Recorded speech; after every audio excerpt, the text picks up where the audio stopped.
So you get to your campsite and you're all set up and you come into your trailer after 5 or 6 hours of driving and you want to make dinner, and so you open your stove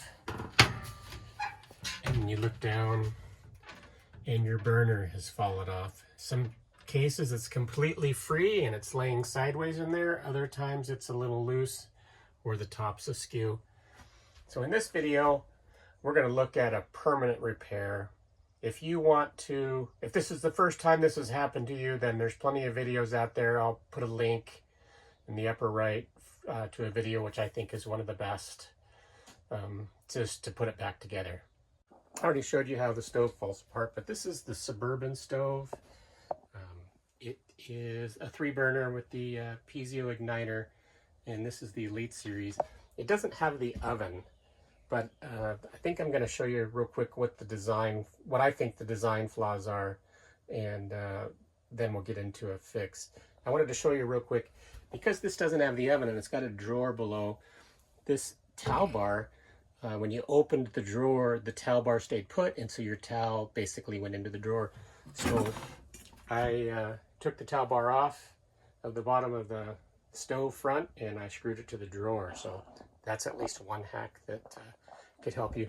This is the Winnebago 1808 FBS, and it's really short, so there's really no other place for a towel bar in the kitchen area. The design flaw, in my opinion, is that they didn't figure that this was going to be vibrating as much as it is. It's just supported here by the jet. It's not really restrained at all, so it sits there and it goes back and forth like this as you're going down the road. Your trailer's doing this, and so there's a lot of vibration. My trailer is only 7 feet wide. The burner sits transverse, so it's constantly trying to move in this direction, and this bracket is so small. So let's take a look at the way this bracket attaches. This is the bottom of the burner and how the bracket attaches. I just have it sitting here, but you see how short this flange is, and this screw is really close to the bend. In fact, the tangent to the bend line goes right through the edge of the screw. So you have a very short distance for this to pry against when it's moving down the road. And that short distance, coupled with the load, which this burner, it's not super light, so you get quite a bit of force that's moving against that, and this is prying and it comes loose. When you put the screw in and attach it to the bracket, it screws into these little bosses here, but these bosses are short, so they don't bottom out inside this little counterbore here. So you're tightening the screw here, but it's resting out here, and so you get a little bit of a kind of a spring action, so you're not getting good clamp up either. So vibration coupled with too small of a screw, too small of a flange, and poor support at the jet end just allows this to fall apart. Here's a drawing of the bottom of the burner, and here's my new flange design. So you can see the bottom of the burner. Here's that boss, which is this boss in the hole, and of course the igniter's up here. So what I plan to do is I'm going to move the bend a little further away from this hole, and then I'm going to add 2 screws here. I'm going to end up, I'll drill the holes in here, and then I'm going to tap them with a 632 tap so that I screw the screw in through here, and that'll keep it in. And then I'll use nuts and lock washers here and here. And I realized that this design is, it's designed to keep the propane in your stove, even if you lose a screw here, because this boss fits down in here. It's a fairly tight seal. So you're not getting any propane that's escaping out the bottom and filling up your stove and potentially causing a fire. So the way that obviously I can't create a boss situation with the counterbore. So I'm going to screw the screws into this material so that even if the nut falls off the bottom when we're going down the road and we don't realize it and we start the stove, That screw is threaded into here, so that is a pretty tight fit, and I won't have any propane leaking out the bottom. Here's the flat pattern of the bracket. This side, this is exactly the same. There's no change there, and it's the same height. What's different is that this bracket here, this end of it is much larger. I ended up having some trouble trying to calculate the bend lines.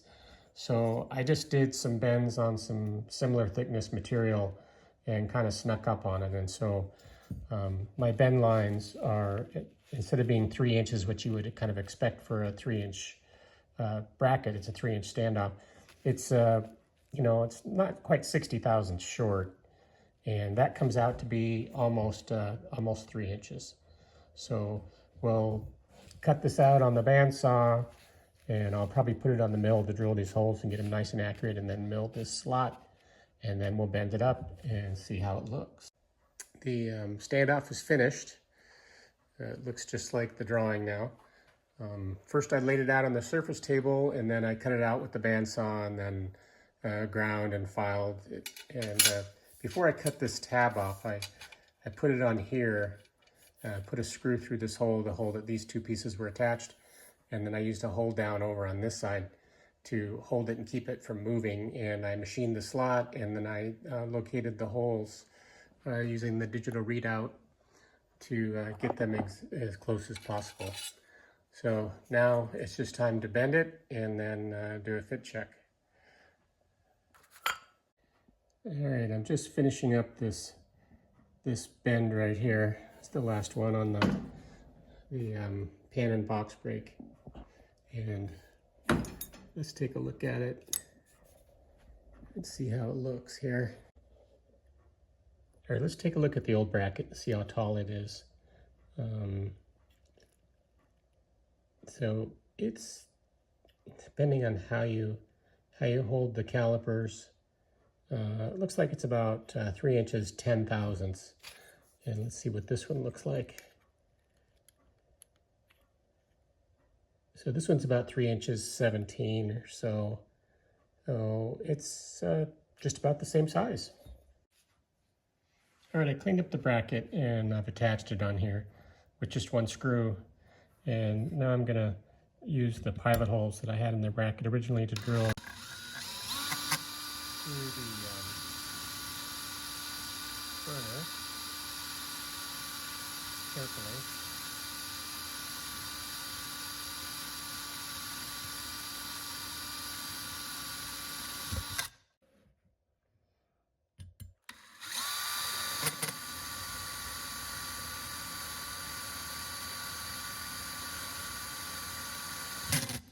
Oops. All right, so those are drilled. Take it apart, and then I'll tap the burner. All right, you saw me match drill the holes in the burner, and then I took the bracket off and then tapped them, and I put the screws in. I said earlier that these are tapped in here, so they're not going to fall out. This is up, so that screw's not going to come out, so I'm not going to have any propane linkage, I don't think. And then there's star washers and 2 nuts, and then I just need to put the other screw in after I paint it and put it back on the Winnebago, and then hopefully it never falls apart again. If it does fall apart again, I'll put in the description what happened. All right, it's all back together. The next thing we're going to do is install it and try it out, see how the flame looks around the burner to make sure it's even. I wanted to show you that I ended up going to the hardware store and getting a number 4 star washer. This one has the internal, sorry about that. This one has the internal teeth as opposed to ones that have the external teeth. Here's a number 4 with external teeth, but the screw actually was inside the teeth, so I don't think it was actually working. This is a number 6 internal, and then a number 6 lock washer. So let's install it. All right, I turned on the propane and let me hook up the igniter here. We're going to put the burner back on. First thing you got to do is slip this over the jet, and then put the screw in the hole back here, if I can see that. I'll put it pretty much right in the middle of the slot, I don't know where it was before. Okay. One thing I wanted to point out, it's hard to see here, but this is a piece of speed tape that's over a hole. This hole was big enough for a lock washer to fit in. Let's try this one. Yeah, so, lit there. Pretty even. All right, now let's try this one. Well, it looks like a fairly even flame. Of course, it's not even around where the igniter is, but it looks good. Nice and tight. This one here feels a little loose, but I think we're going to try this new bracket out, and then if these fall apart, which they probably will, I'll make brackets. If this is something that you think you might like, I can either send you the two-dimensional drawing that I have as a PDF, or if there's enough interest, maybe I'll make a kit to retrofit these stoves to keep the damn things from falling apart. Let me know in the comments what you think. Thanks for watching my video. Give it a thumbs up if you liked it. Here's another hack for my trailer. So this is the upper cabinet, and this is about the width of a normal cabinet. They're about 11 inches or so. This one sticks out really far as the microwave. And one of the problems that you have is when you're getting ready to wash dishes, your head is right up against the cabinet. So what I did, and then handles were right here, and the original handles before the recall were really sharp. The new handles are much better. But what I did is I just turned the doors over, and now the handles are up at the top. So all of my stickers are upside down, but it works pretty well. Keeps the handles from digging into your forehead. Good luck.